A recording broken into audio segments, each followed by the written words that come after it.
Bienvenue sur la chaîne JCF TV qui s'efforce de vous fournir au quotidien des chapitres de la Bible. Nous remercions tous ceux qui ont bien voulu nous encourager en s'abonnant à notre chaîne, et si vous êtes nouveau à nous suivre, abonnez-vous, activez la cloche de notification et like s'il vous plaît les vidéos et partagez autour de vous pour faire connaître la parole de Dieu. Cette chaîne est une chaîne de santé spirituelle qui renforce la connaissance de chacun des enfants de Dieu. Merci à tous de nous aider à partager massivement pour plus de personnes converties à travers l'écoute. Amen.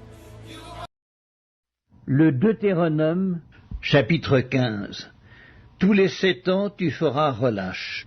Et voici comment s'observera le relâche.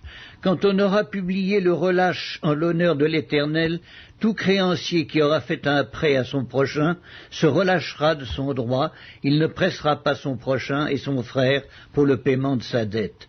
Tu pourras presser l'étranger, mais tu te relâcheras de ton droit pour ce qui t'appartiendra chez ton frère. Toutefois, il n'y aura point d'indigent chez toi, car l'Éternel te bénira dans le pays que l'Éternel ton Dieu te fera posséder en héritage, pourvu seulement que tu obéisses à la voix de l'Éternel ton Dieu, en mettant soigneusement en pratique tous ces commandements que je te prescris aujourd'hui. L'Éternel ton Dieu te bénira comme il te l'a dit, tu prêteras à beaucoup de nations, et tu n'emprunteras point. Tu domineras sur beaucoup de nations, et elles ne domineront point sur toi. S'il y a chez toi quelque indigent d'entre tes frères, dans l'une de tes portes, au pays que l'Éternel ton Dieu te donne, tu n'endurciras point ton cœur, et tu ne fermeras point ta main devant ton frère indigent. Mais tu lui ouvriras ta main, et tu lui prêteras de quoi pourvoir à ses besoins. Garde-toi d'être assez méchant pour dire en ton cœur, la 7e année, l'année du relâche, approche. Garde-toi d'avoir un œil sans pitié pour ton frère indigent et de lui faire un refus. Il crierait à l'Éternel contre toi, et tu te chargerais d'un péché. Donne-lui, et que ton cœur ne lui donne point à regret. Car à cause de cela, l'Éternel ton Dieu te bénira dans tous tes travaux et dans toutes tes entreprises. Il y aura toujours des indigents dans le pays, c'est pourquoi je te donne ce commandement. Tu ouvriras la main à ton frère, au pauvre et à l'indigent dans ton pays.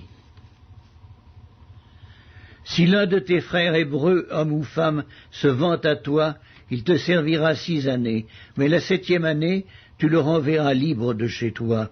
Et lorsque tu le renverras libre de chez toi, tu ne le renverras point à vide. Tu lui feras des présents de ton menu bétail, de ton aire, de ton pressoir, de ce que tu auras par la bénédiction de l'Éternel ton Dieu. Tu te souviendras que tu as été esclave au pays d'Égypte, et que l'Éternel ton Dieu t'a racheté. C'est pourquoi je te donne aujourd'hui ce commandement.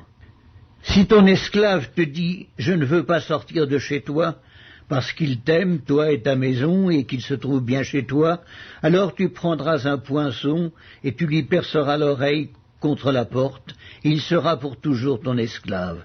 Tu feras de même pour ta servante. Tu ne trouveras point dur de le renvoyer libre de chez toi, car il t'a servi 6 ans, ce qui vaut le double du salaire d'un mercenaire, et l'Éternel ton Dieu te bénira dans tout ce que tu feras. Tu consacreras à l'Éternel ton Dieu tout premier-né, mâle, qui naîtra dans ton gros et dans ton menu bétail. Tu ne travailleras point avec le premier-né de ton bœuf, tu ne tondras point le premier-né de tes brebis. Tu le mangeras chaque année, toi et ta famille, devant l'Éternel ton Dieu, dans le lieu qu'il choisira. S'il a quelque défaut, s'il est boiteux ou aveugle, ou s'il a quelque autre difformité, tu ne l'offriras point en sacrifice à l'Éternel, ton Dieu. Tu le mangeras dans tes portes. Celui qui sera impur et celui qui sera pur en mangeront l'un et l'autre, comme on mange de la gazelle et du cerf. Seulement, tu n'en mangeras pas le sang, tu le répandras sur la terre comme de l'eau.